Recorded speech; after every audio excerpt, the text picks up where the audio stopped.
I'll direct people to this place. Don't worry. So sounds good. Okay, I'm going to get out right now. Yep. So go ahead and start the broadcast.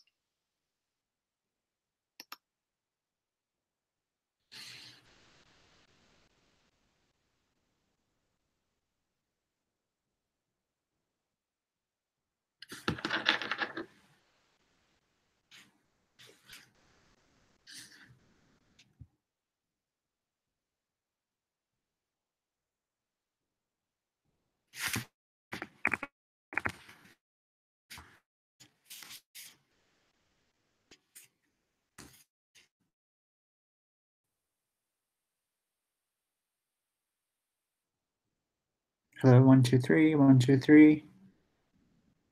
1, 2, 3. Okay.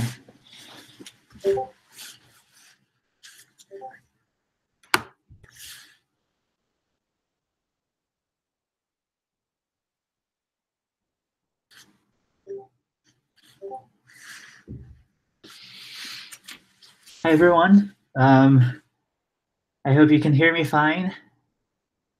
We'll wait for 5 more minutes. Sorry for the technical interruptions that the first live stream link didn't work out.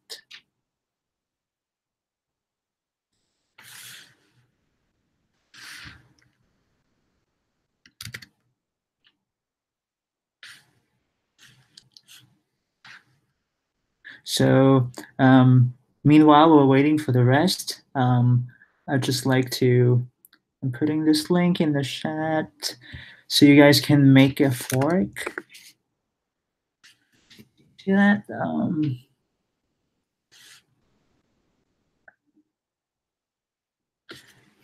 Well, do you guys see the link that I just posted? I'm not sure how it's not being reflected.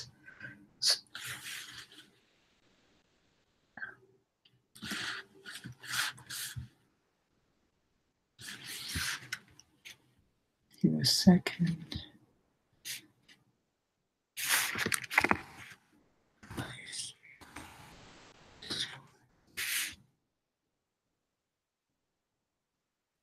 Okay.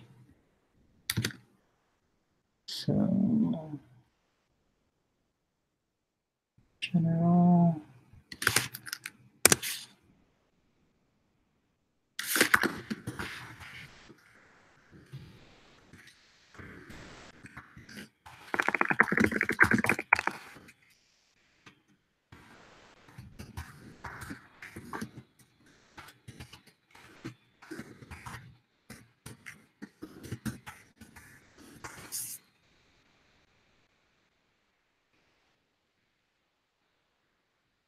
Cool. So the way it works is that once you open this link, you can just go to save a copy and drive.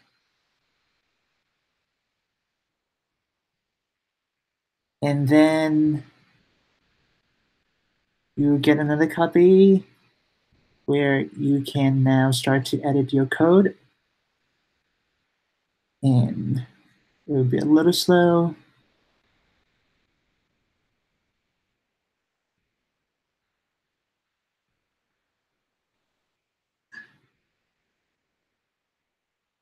So now you get the same copy as I do. And then now as I type along the code, the way it works is that, so once you go on to each tab that has a code, there's a little play button here. And once you click on it, then it would be actually executing that code. So this is really convenient because you can execute the code real time and you don't have to care about setup.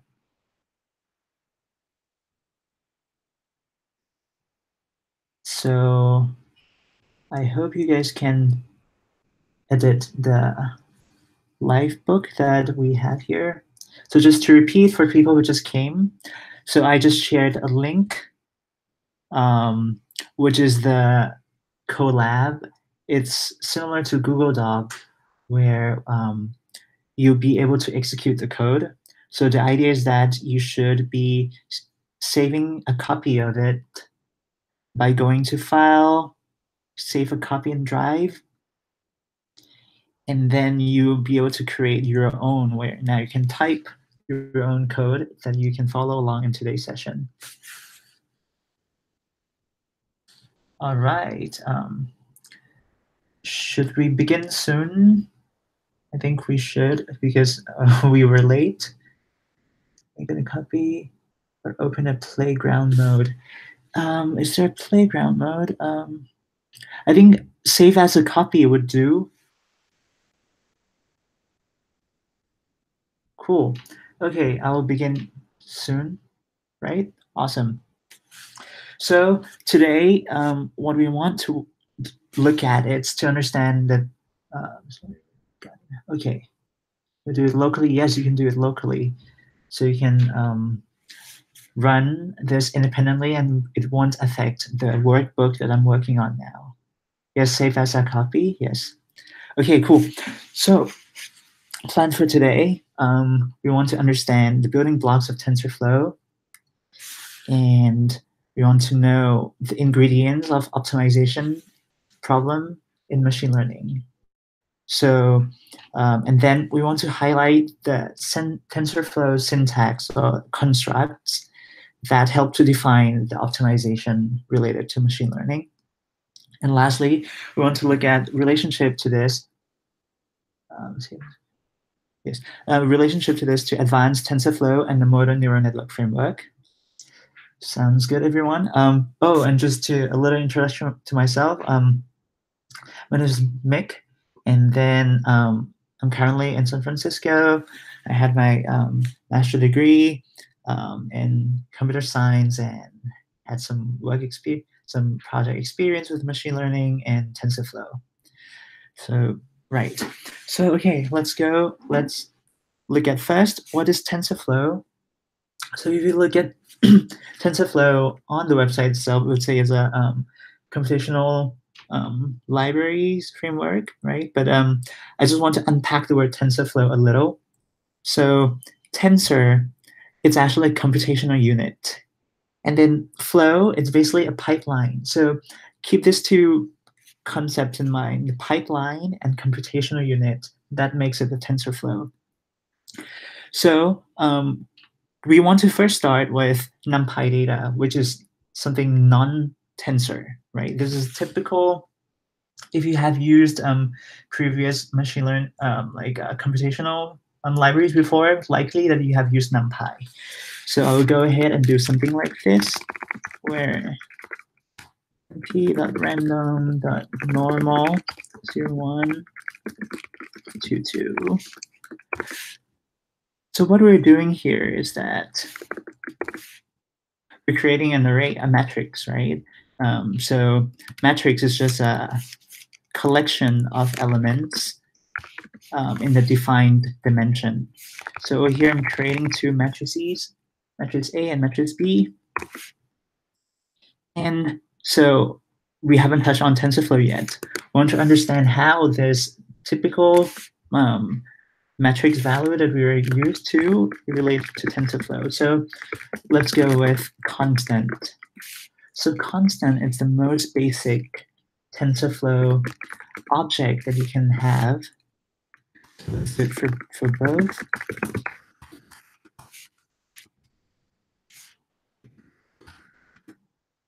And let's hit this.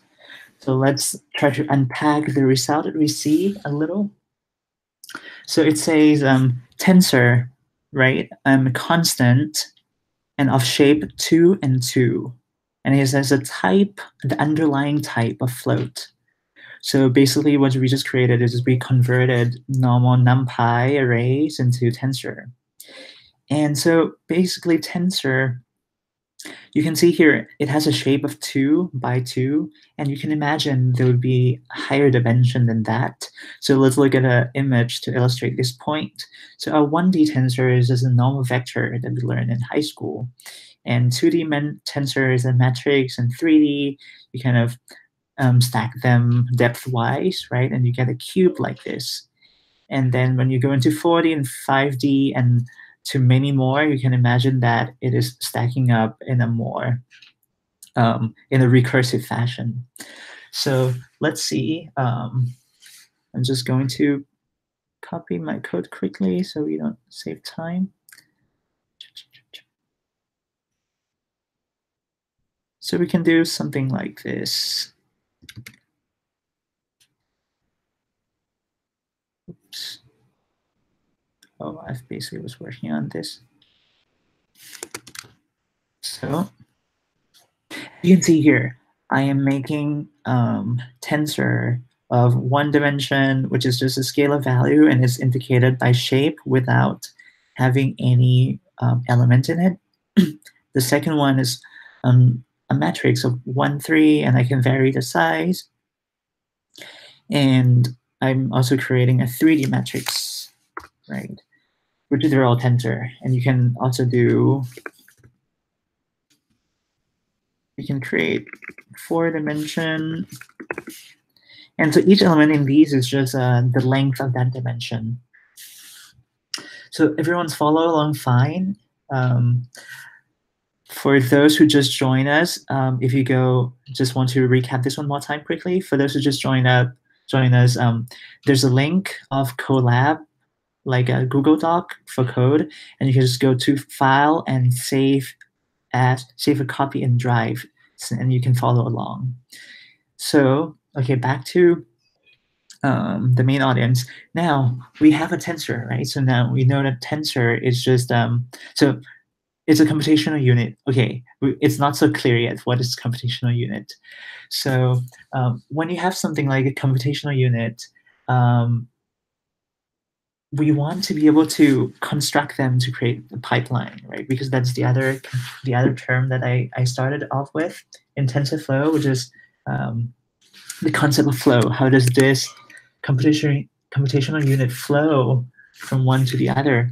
So the basic thing that we could do is we could do just add them up and see what it is. TF. So over here you can see sum. It's also another tensor. By contrast, if I were to do traditional result, like the NumPy that I had, A and B, it's a NumPy object, right? So just to type A. So it is type A. It's a NumPy array. And now when I just add them up, you get another concrete metrics. So you can see here, NumPy is not a tensor pipeline. It is directly evaluating your results, right? The output of this is not another tensor. So now we know the basic TensorFlow construct, which is like a constant, and we know that when we do more operations on it, they also create a tensor. And for those who are more familiar with programming languages, actually the plus sign here is actually not the typical plus sign that it is a scalar or numerical adding. This is actually TensorFlow overloading the plus operation, because you could equivalently write this in a fundamental TensorFlow syntax as tf.add.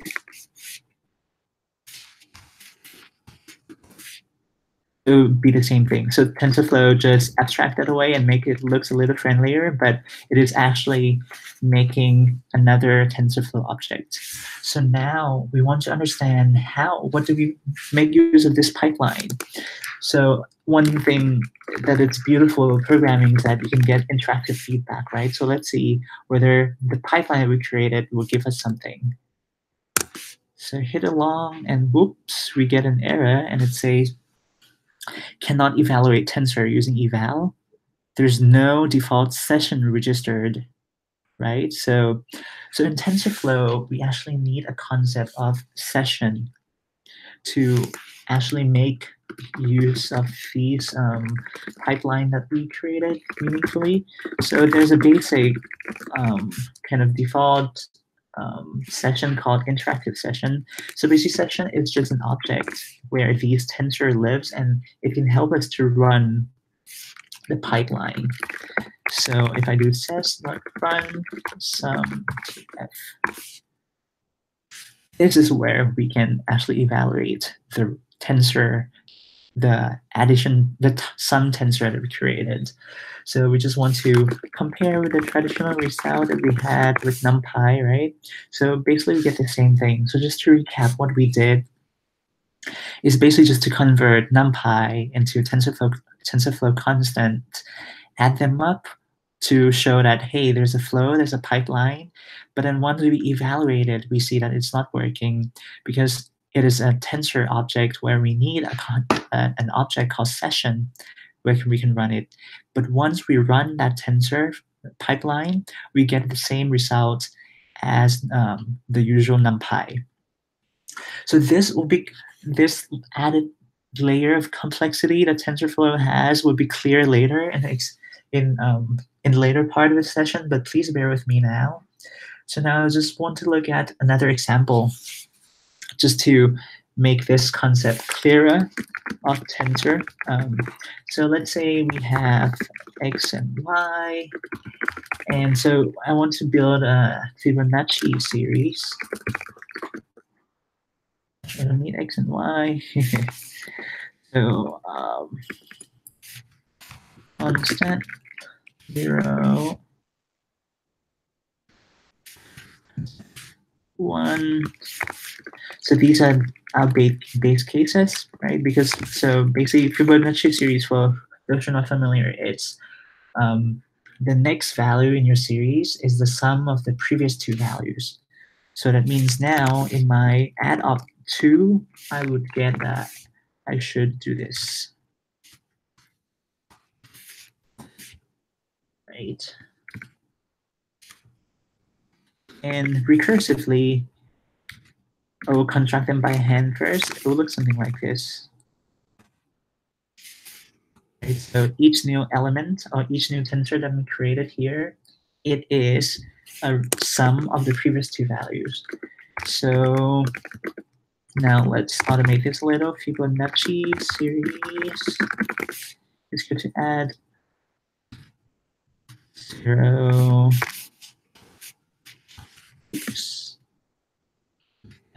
1, add 2. So, okay. And okay, I'm just going to copy my preparation because this is not crucial to TensorFlow understanding. This syntax is just, now I want to create these Fibonacci series and just generate new elements. So now let's see what it is giving us. Oops. So there's an error here. Constant. Fibonacci series. Just want to make sure that I have. So okay, the error is that, oh, okay, of course, it's add. Sorry, I just got carried along. Cool. Okay, so sorry, the mistake I had here was that I was trying to declare a constant of two elements where I was trying to say that, hey, the next element in Fibonacci series is actually the sum of the previous two, right? Okay, so now I have a Fibonacci series array where I'm printing it out just to show you. The first two are constants and the rest are just additions of each other, all of the previous two elements. Right, so now we want to be able to, let's say, run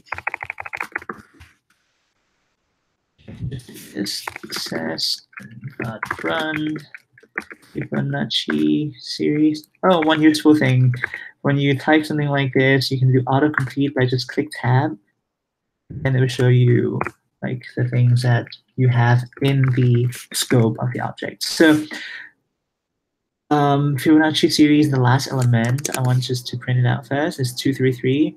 If you check it out, this is probably going to be correct, right? But so the ID, this Fibonacci series, the last element here, you can think of this as the output of the chain of tensors that we're constructing. And now we're evaluating the final element. But what is neat about this abstraction of tensor is that you can actually examine any tensor in your computational graph. And that means that I can evaluate session.run. Oh, sorry, I can run this whole Fibonacci series. Each of the elements is a tensor, and you can run all of them together. And you can actually, so you imagine if you have a more complicated TensorFlow pipeline, and you want to debug, you can actually poke into one of the tensor and see what's the value there. So over here, I just want to check points just to make sure that we are following along. Any feedback? So please let me know. Let me take a quick look at what people are saying. If there's any feedback I could do right now. Okay, seems like you guys are good. Cool. Okay, so checkpoint. I want to reiterate that tensor in TensorFlow is just a computational unit.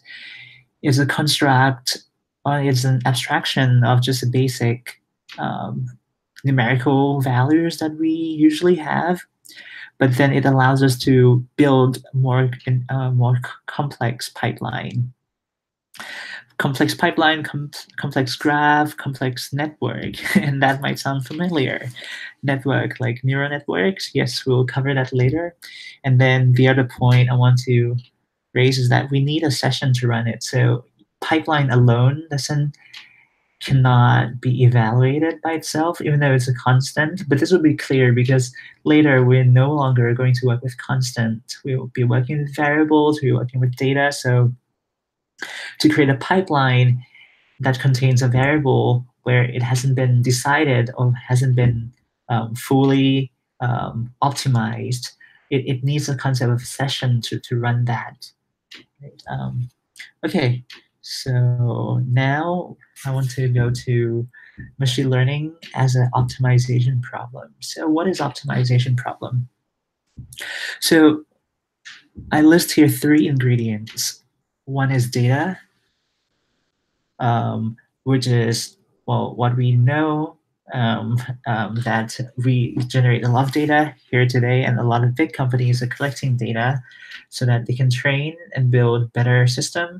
So data is really a core of machine learning, and the availability of data and the correctness of it is the core of machine learning. Next is objective. Objective is what we care about, the quantity that we will derive out of this data, and we want to be able to optimize it. That's why it's called optimization problem. So we always try to create a concrete target that we want to move towards to, whether it's to maximize. It's only maximize and minimize, but in optimization problem, people always frame it in the minimization sense, so that objective is usually considered as a cost that we want to reduce during our optimization process. And lastly, there's a variable. So this variable is something that we can decide on to reach the outcome, the best outcome of that objective. So that means in our optimization process, we can decide what are the parameters, what are the variables that we can change jointly, all of them, that we care about, that can give us the best objective possible. So 2 and 3 constitutes a model, because when we define what is objective, when we express the quantity that we care about, we're implicitly saying the model that we are looking into. So to make this concrete, I want to look at an example of just a linear regression that many people have seen before. So to step back, if we were given just data points, historical data, let's say it's a predict housing price for next year, and x-axis is the number of years and y-axis is the price. So the linear regression is something that we choose, is not something that the data begs us for. So we can explore with different models. That means we can explore with different objective and variables, right? But let's say if we want to do linear regression, what we have to decide is if we want to, well, if we choose linear regression, what we're essentially saying is that our objective is to minimize the distance of historical data from the predicted line. And then the variable we have here is just a slope and intercept. So you can imagine these two values will define how this predicted line moves about, right? So to recap, we have a given set of data, and then as a machine learning practitioner, we sort of explore different models. And by that, I mean we explore a different set of objective and variables, and then we can see which one performs, right? So over here, well, if I do an exploratory analysis, I can see, I'm not looking at the red line at first. I can see like, oh yeah, these blue dots, they look like a line. So maybe my model should be a linear model, right? And so, well, moving on to the next example is like the famous one, predict digit from image. So over here, our data is images of handwritten digits, and it can be represented in a matrix. So you can imagine a 2D matrix in the simplest case where each pixel corresponds to an element in that matrix. If there's a black ink on it, it is 1. If it's empty, it's a white space. The element in the matrix is 0. So over here, well, our model, the task here, tell us that we want to classify stuff. So that means our objective would be something like prediction error. And that already implies that the model that we're choosing, it's a classifier model. It could be an SVM, it could be logistic. So these two terms are not necessarily important at this point, but I want us to reiterate the point that, so this classification problem can be framed as optimization problem, which is essentially what TensorFlow is going to always tackle every machine learning problem with, by trying to minimize certain well-defined objective and give us the best set of variables to achieve that. So I hope this is clear so far. So what I just covered is just to understand the concept of optimization problem and why machine learning can be viewed as one of them. So just want to check out if there's any comments before I move on.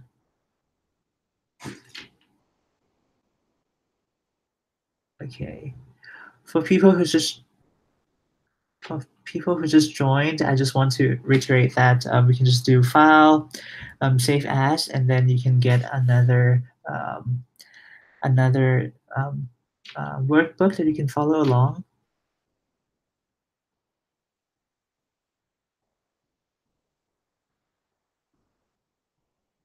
Okay, it's cool. So now I move on. So now, okay, we covered tensors as just a constant tensors, and that's not super interesting more than what NumPy can give us, right? So now I want to start off with variable tensor. So, which is one of the ingredients of the optimization problem. So in TensorFlow, we want to do something like this. Tensor variable. And I'm using NumPy underlying just to, give it an initial value. I would say 1. So basically what I'm doing here is I'm creating variables, 2 variables, one for slope, one for intercept, setting it at 1, right? And, there's a problem. Data type not understood. I think it's actually NumPy problem. Yep, it's NumPy problem. So, I'm missing this. So I'm telling NumPy that, hey, give me an array of a vector of ones, and then yes, so this should work. Okay. So now let's run it as we know that we should be able to run, maybe. Bam. Now it says attempt to use uninitialized values. So what's happening here? I thought we thought we actually put ones as the initial values for this variable. But in TensorFlow, this is just a declaration of what it would start with. It's actually not initialized yet. So we need an initializer. So it's a TensorFlow specific syntax. Session.run tf.global variables. Oh, if you do global _ var and you just do tab, then this thing will just pop up. Okay, and then says, and now we should be able to do this. Run w. Cool. So after we initialize the variable, we see that it is giving the value as we expected at the initial stage. So now the variable won't be so interesting if we're not changing it, right? So now, okay, and note variable can be changed, not the constant tensor we see at the beginning. So how does variable get changed? So that's the second ingredient of optimization, which is the optimization, what do you call that? Objective, right? So once we create an objective, we need an optimizer.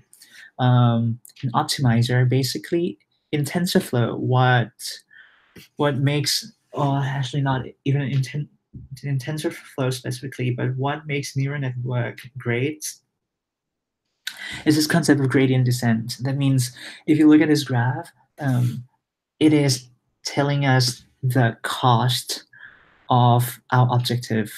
Basically, it is telling us at each particular XYZ, let's say if I pick a point here, what's the corresponding cost?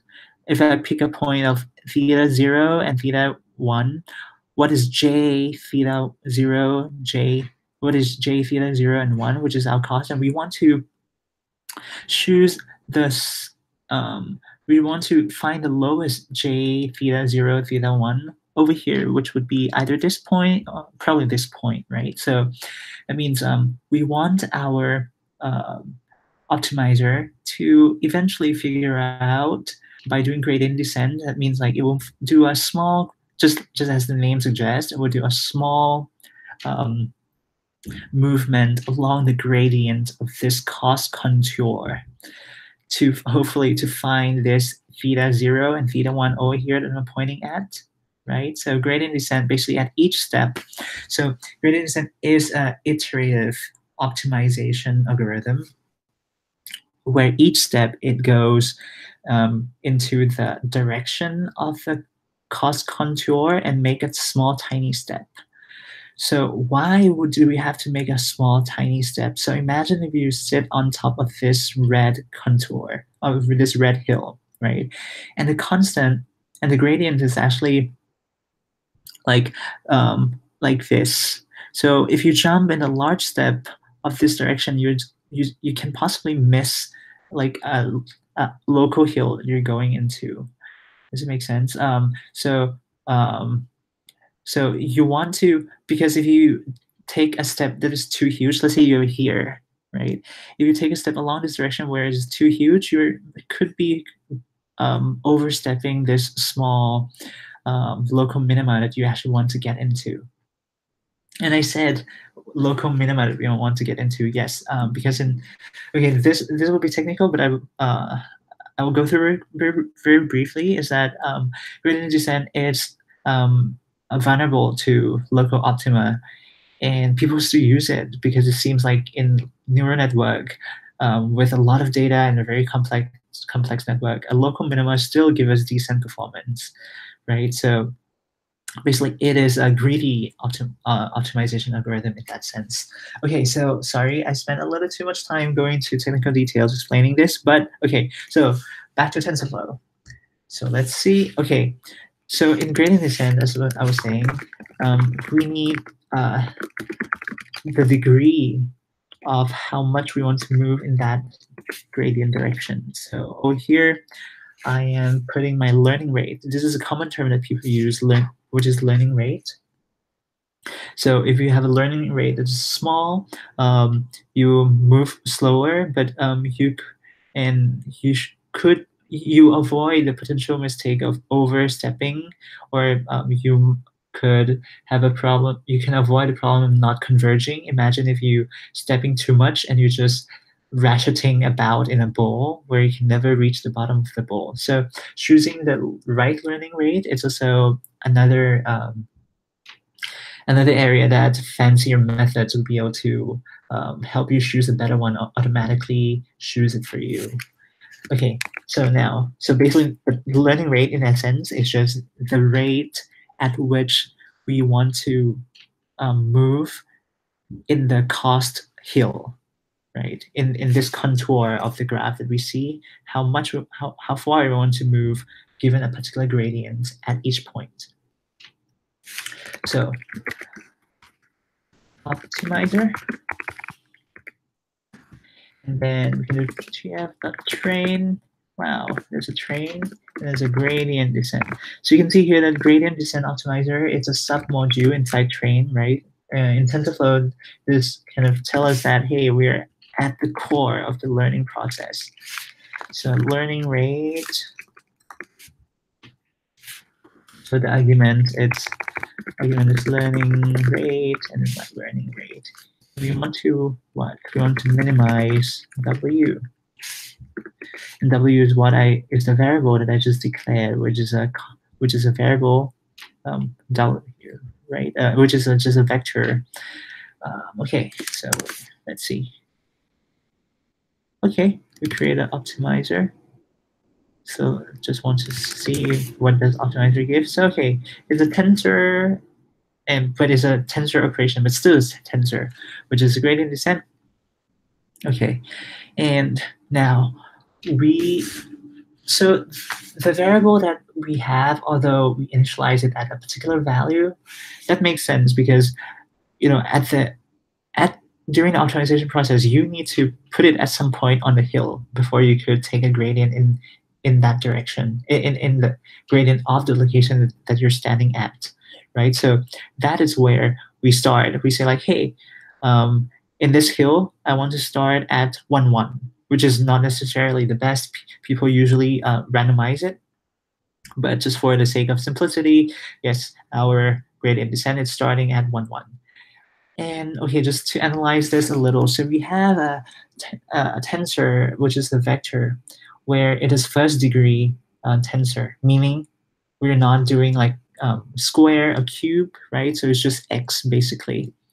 So x, I mean, in the sense of a mathematical expression, this variable is just an x value. And we know that the derivative of x is just 1, right? So now we would expect that our gradient descent is actually going to, at each run, at each step, it is going to subtract from our variable by 0.01. So basically, this is the simplest optimization problem that we can have, which is to optimize a x value, like a first degree variable, which it can be, as you can imagine, it can be optimized to negative infinity because we can just go lower and lower. But just to illustrate but this is a good illustration because this illustrates how how gradient descent is a greedy optimization method compared to, let's say, if you use something numerically, you will find that if you ask it to optimize x value, it would just give you negative infinity because that's the lowest value that we can see. But okay, so now let's try to evaluate this. So now I just want to value first, just to see what it's like in the WR. Oh, session is not defined. I thought I had a session. Oh, ses, I suppose. Yes. Ses. Okay. So, oh, I'm not printing out. It's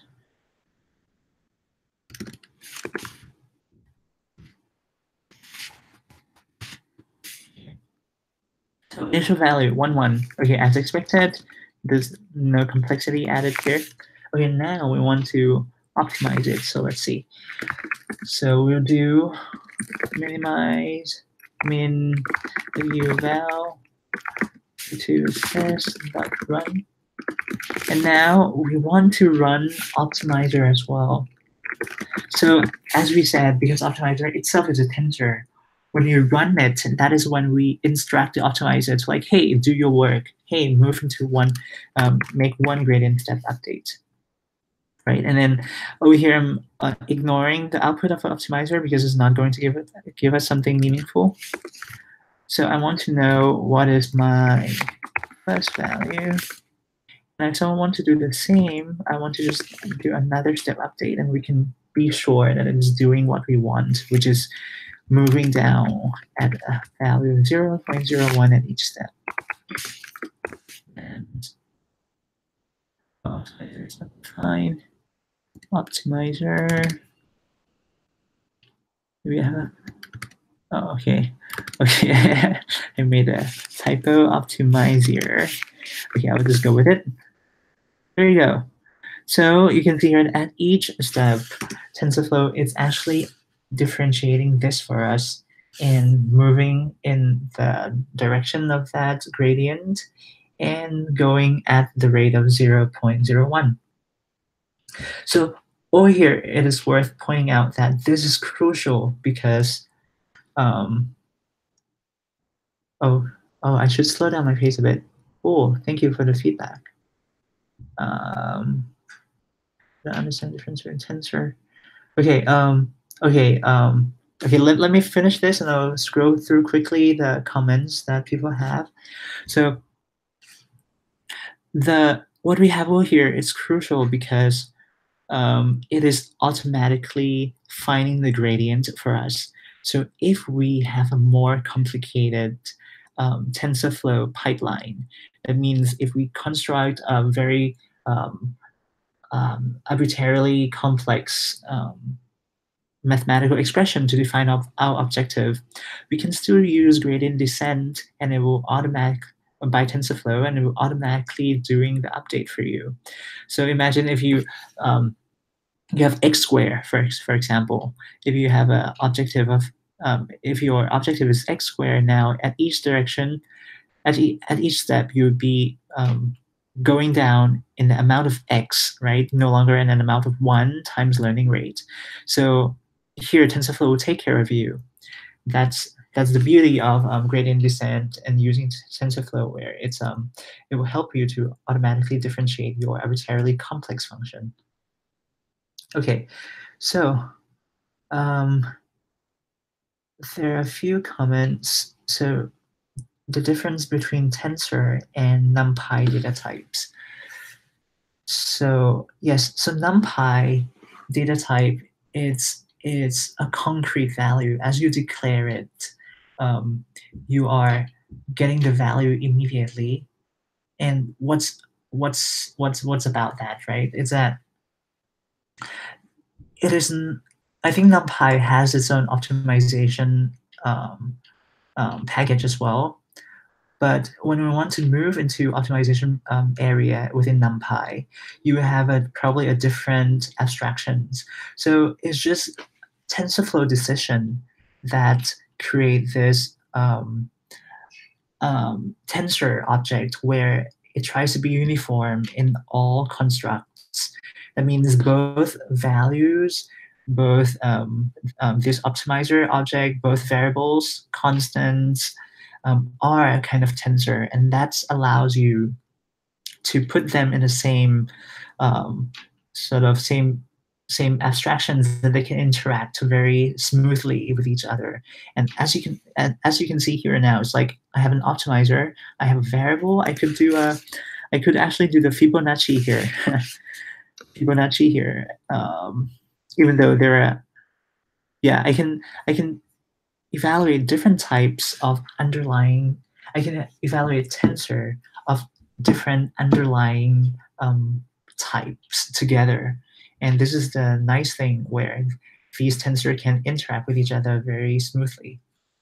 But of course, they have to make mathematical sense. For example, you cannot just add two matrices that are of different dimensions and hoping that because they're abstracted into tensor object, we can force them to interact with each other. right? Okay, so, okay, now the checkpoint is that what we just covered, it's, we understand that TensorFlow provide us with gradient descent optimizer, which has a nice property of automatic differentiation and gives you a iterative optimization in a greedy fashion. Okay, now last kind of data for today, last kind of tensor for today, which is a placeholder, which is the abstraction of variable statement. So basically, this is data. So the question is, how do you pipe in the data? We have a lot of data that we want to learn from, right? And in TensorFlow, the construct is tf.placeholder. So over here, it's different. I mean, in a placeholder, that means we're making very explicit that this is the beginning of the pipeline flow. This is a place where we start to pipe things in. And let's say I would do like 7.484. Okay, I'll just do like 100. So okay, let's say our data, our data is a vector of 100 elements. And over here, I am saying none because none is a dynamic dimension and it allows for batch size. With that, I mean, as we evaluate each gradient step, we want to pass it a new set of data points, but we want to pass a small batch of it, right? So basically, this allows us the dimension that we can decide on the fly the batch size of the data. So if this is not clear, it's okay. It's not super crucial, but the point I want to illustrate here is the concept of placeholder, which is the input of our pipeline. Okay, and then I have y, which is the target. So in machine learning problem, in a classification problem, x is usually a data, and y is something that we want to predict, right? Placeholder. And over here, I declare the type, and similarly, so declare the dimension of my target. So over here, what I'm trying to mimic here is digit classification problems where I have target is labels of digits 0 to 9. And with the size of 10, that means that if I want to denote a label of 0 label, I would do this 0, 0, 1. This is called one hot encoding. I want to encode a value of digit 1, I would do this. And so on. This will be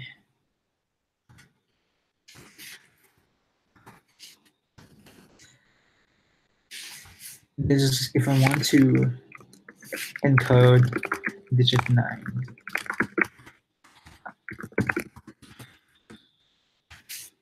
Right, encode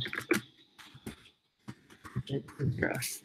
Here it's our target. And similarly, like our batch size or our data size at each optimization, at each gradient descent step, it is dynamically defined here in none.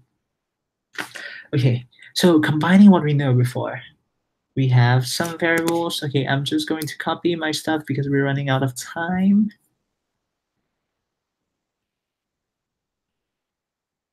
So I think there's some mismatch of data because I changed. Okay. So we know before we have some variables. Over here it changes to 100, right? We have, so these are variables. I'll explain to them what it is. And then we have a data, right? And when we combine them together in just as a linear model, and then we create an objective, which is a loss, which is a cost, something that we want to minimize. Over here, we create a mean square error objective. And lastly, we have an optimizer, which takes in this loss, and we want to minimize at this rate. So just want to unpack this a little. When you do mathmal here, it's just a matrix modification, and it's a linear model because basically it is a linear combination of the x of each data point along the column of W. By that I mean, I know it's mouthful. So when I do x times W here, x is a dimension of what we stated earlier. X is just 1 and 100, right? I mean, each individual x data point. Because we say data is a vector of 100 elements. And then we multiply it with W, as we can see here, which is the element of, which is a size of 110. So our output here, we have a size element of 1 and 10. What does this mean? This means that, and you can see here 10, it actually corresponds to B here, which is some bias. You can think of this as an intercept and W as a slope. But it is doing it 10 times at the same time. So basically, it is trying to find a linear model for each of the digits. And then that corresponds to our y here, which is a vector of 10 elements. Does it make sense? So basically, our prediction. So we try to create a prediction, and basically, this is a bad model, by the way. But I just want to illustrate the point that we can, like, once we have the data, we express some kind of prediction, and we can create a loss with it. But I just want to make sure that to highlight this is a linear model, and then the dimensions of the output that we want to compare with the target has to match, right? Y target here. It's a one-hot encoding of labels. So a better way to convert this basically is that once we have a prediction, we want to create a threshold. If a threshold is above a particular value, we'll put it into 1. Otherwise, we put it into 0. In this way, we can have a better comparison with the one-hot encoding, with the 1-0 binary binary element inside the Y. And that threshold can be chosen too. So that is something like SVM. Excuse me. Give me a second. I need to drink.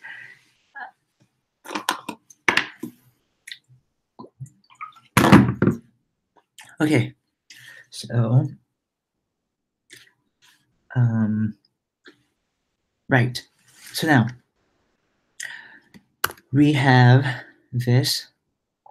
So assume my batch size is arbitrarily of 77. This is really arbitrary, right? And then feed them, as I say, we have a dimension of 100. The data point is a vector of 100 long. And our target size, our prediction data is of dimension 10.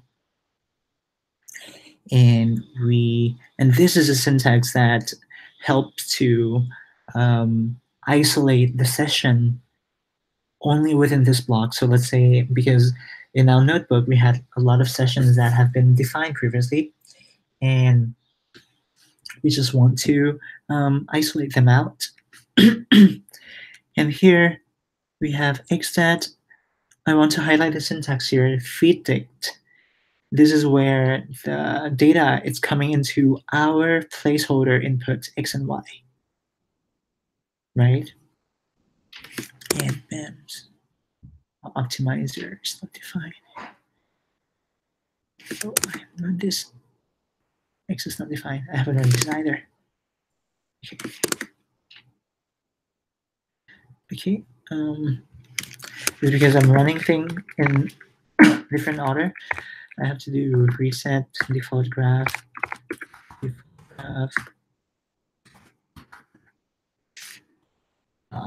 a sec.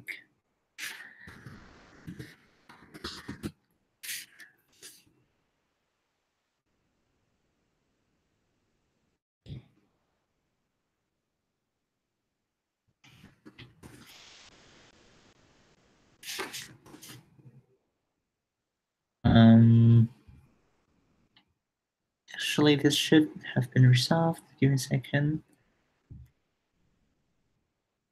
Oh, I haven't called it yet. I have to.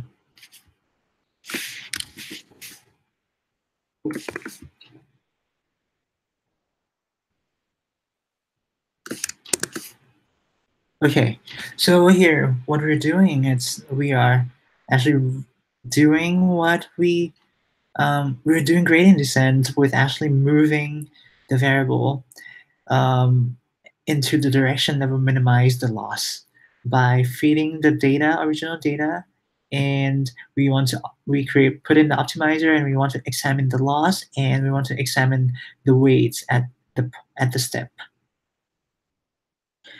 So, and yes, we have a lot of data here, but because I'm printing them out.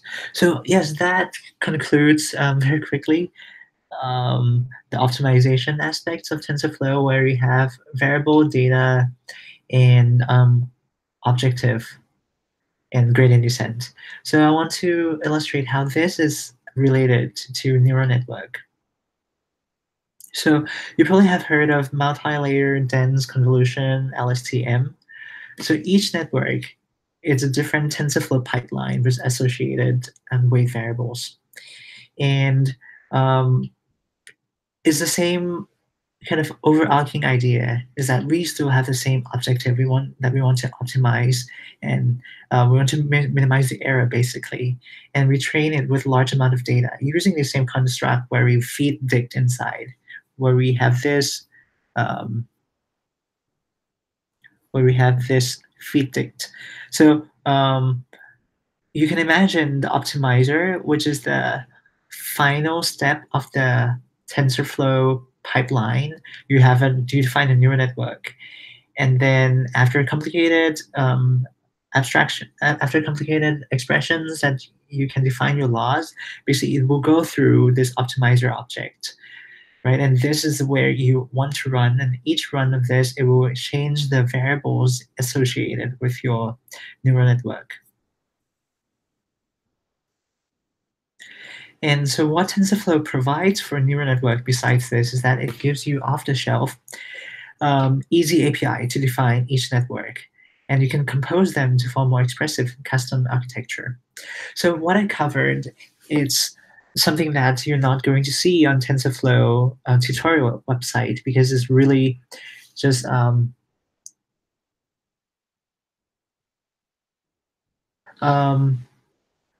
sorry, I was reading the comment, but I will get back to the comment. So basically, TensorFlow does. So yeah, what I'm covering, it's not going to be what TensorFlow shows on the tutorial website, because that is a very tedious way that you would actually do neural network, because TensorFlow provides a much better abstractions for that. And in fact, there's even easier abstractions of neural network called Keras on TensorFlow. And this is what TensorFlow shows on the tutorial website, where you can see here it has a similar syntax that we have, which is it is loading the data here, and it is unpacking the data. It has like X train and Y train, and this is how Keras allows you to build a model. So basically, this is going to create Keras abstractions of the model, but then Keras, you have to compile the model to make it work. But once you compile it, you'll be able to, the underlying compiled Keras model will be a TensorFlow graph. And where it says fit, this is where the optimization is being run. This is where we do like session.run optimizer, and we feed the data inside. But this Keras abstractions give us just like fit and X train and Y train and evaluate. Right, so basically, this is something that I think Keras tries to be more compatible with NumPy machine learning library like SVM or some other classifier, where we always have an idea. We have a model and we want to fit with the data, and then we can evaluate it. So Keras is another layer of abstractions that make machine learning on TensorFlow easier. So just want to go through the comments. There's a comment on am I trying to just look on? Yes, it does. Yes, exactly. Thank you, Alan. Yes. What I meant, I guess what I meant is sklearn rather than numpy, because I always use scikit-learn associated with numpy. But exactly, I think that's their intuition, that they want to make this a lot easier. And then just want to also unpack this a little. Inside the model, we have layers. We have a flatten, which is just flatten the data, and dense. Dense here is just a matrix multiplication, but with some activation function that adds some nonlinearity. So yeah, maybe it's not worth digging in, but reassure that the underlying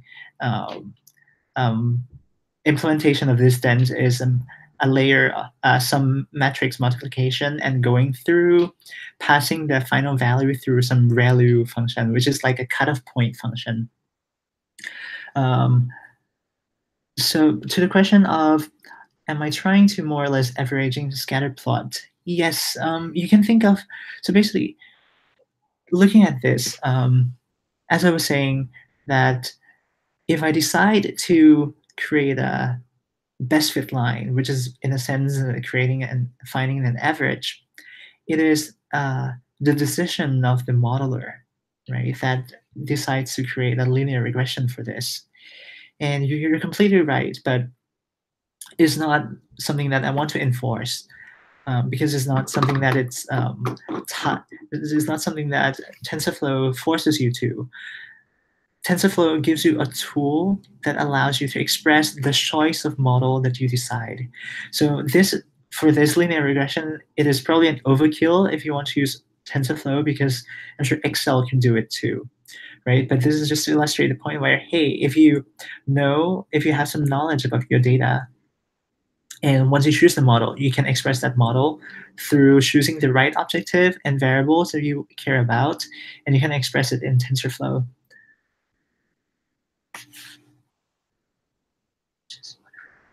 So average, it's so okay for this particular class, this particular task. My task is to predict, given a new data point in X, I want to find the corresponding Y value.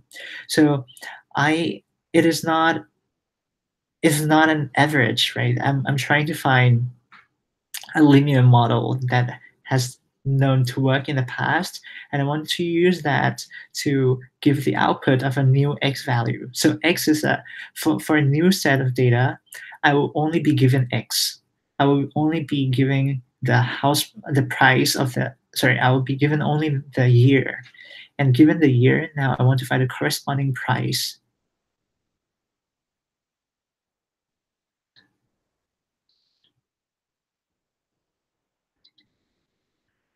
Right. So right. So yes. So Tic-Tac-Toe Game, I would say, okay, one thing that I know of is, okay, Tic-Tac-Toe probably is a simple enough problem that could be solved deterministically, meaning you don't have to learn from the data. But for a more complicated game, if you have heard about deep reinforcement learning, it is learning from the data, is learning from video games like a Pong game. So it is analyzing like thousands of image frames and learning from it. And that it's implementable with TensorFlow. Yeah, it is a simpler version of AlphaGo. It's called Pong Game. Pong Game.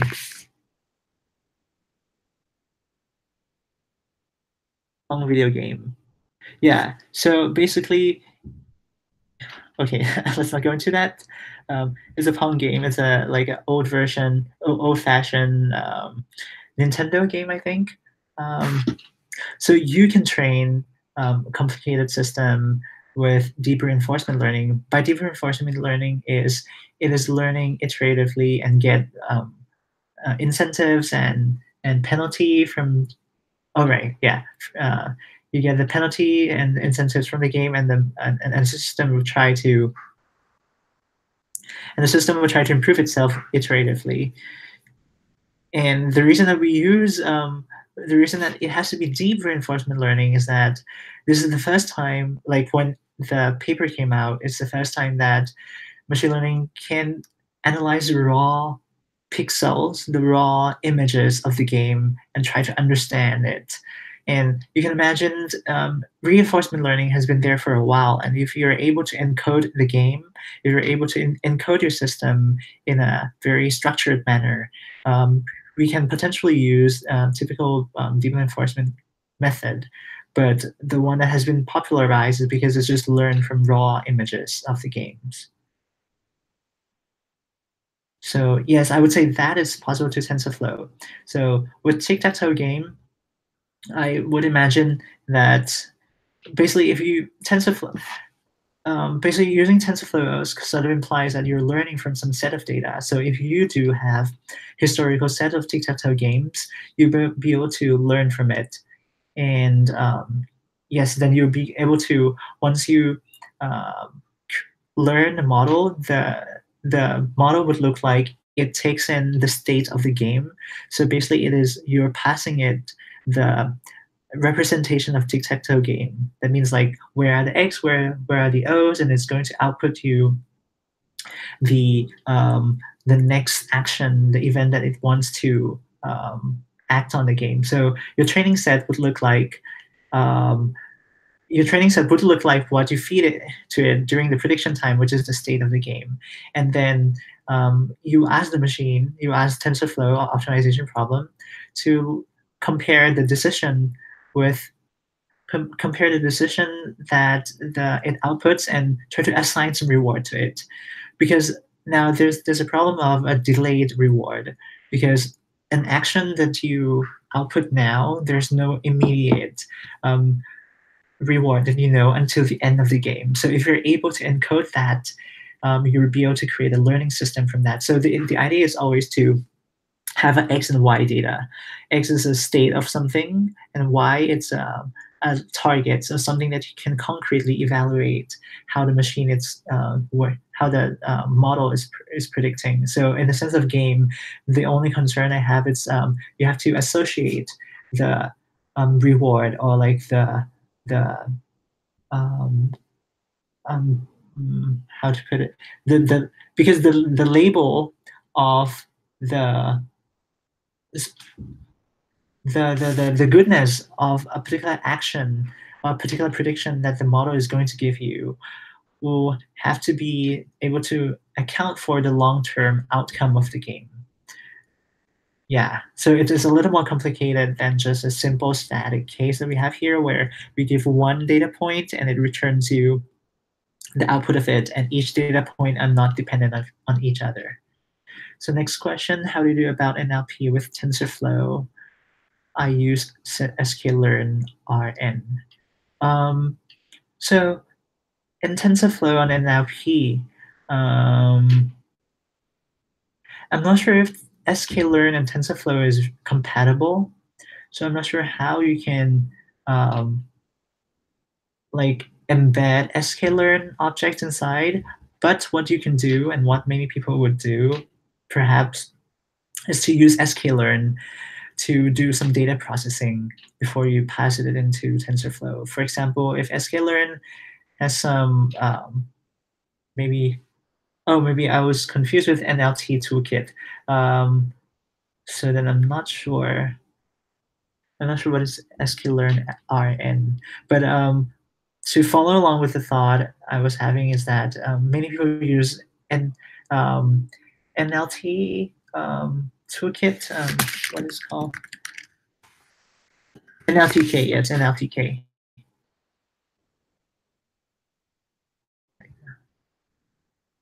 Oh, gotcha, sorry. Yeah, NLTK Many people use NLTK, and you can use NLTK to do pre-data processing. So, for example, you can do those typical removing stop words and stemming, and then after that, one of the things that TensorFlow is good at, it's does TDF. Yes, okay, and that's totally factorizing. So to follow along my thought, yes, you can use those sklearn to do pre-processing. And then, because as we can see here, TensorFlow only accepts things in a matrix fashion, right? It's going to be really hard for you to manipulate string objects in TensorFlow context. And one of the things that TensorFlow is really good at, or the recent machine, or not really recent, but a popular neural network method. I need something for what to affect. Oh, okay. So, right, especially to word to vec, TensorFlow on neural network has a much better representation of words, which is called glove embedding, I believe. If you search GLOVE, glove embedding, so it is an embedding created from a large corpus of data, and it maps one token into this embedded space. That means it's trying to project each word into a vector, into a semantic vector. So yes, glove embedding has that. So basically, the way that glove embedding does is that you still have to do pre-processing outside TensorFlow to convert your word into a one-hot vector, and then you can basically picks the right vector in that embedding space, if that makes sense. All right, guys. I'll wait for a few more minutes if there are more questions on YouTube.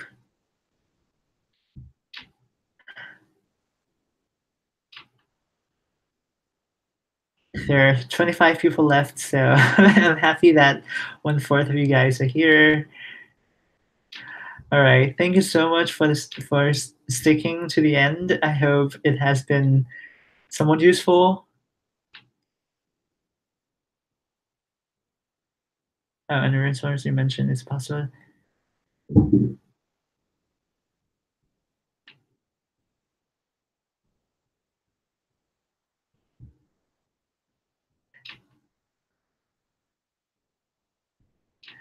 So reinforcement learning has been known to be very data intensive. So that Pong game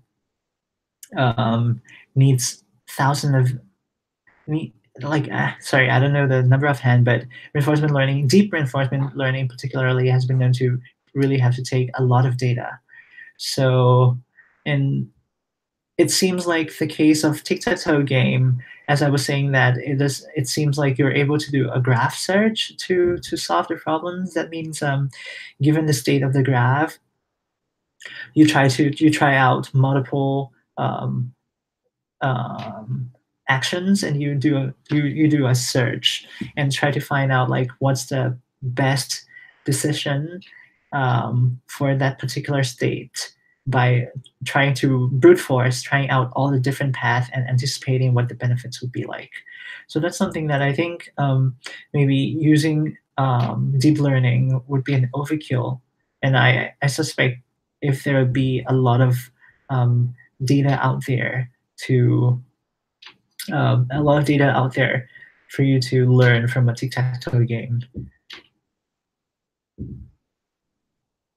So is there an easier way to learn this outside YouTube?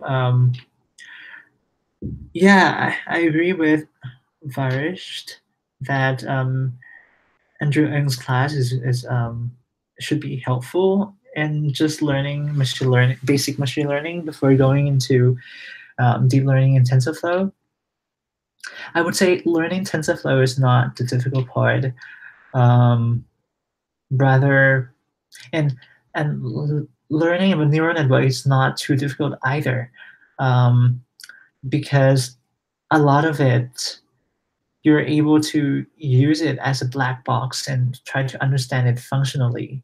Like you can understand what is convolution network used for. Basically, is used for extracting and working with spatial data. That means like for a particular image, you use convolution because you want to extract feature on the image that are localized in a patch, right? So you sort of you can have like a functional idea of each neural network construct, but then I think what's probably harder is like the classical machine learning methods and the math behind it, like SVM, linear regression, or even decision tree or a clustering. I think those are covered really well in Andrew Ng's introduction to machine learning, but it's not going to have these TensorFlow and neural network stuff.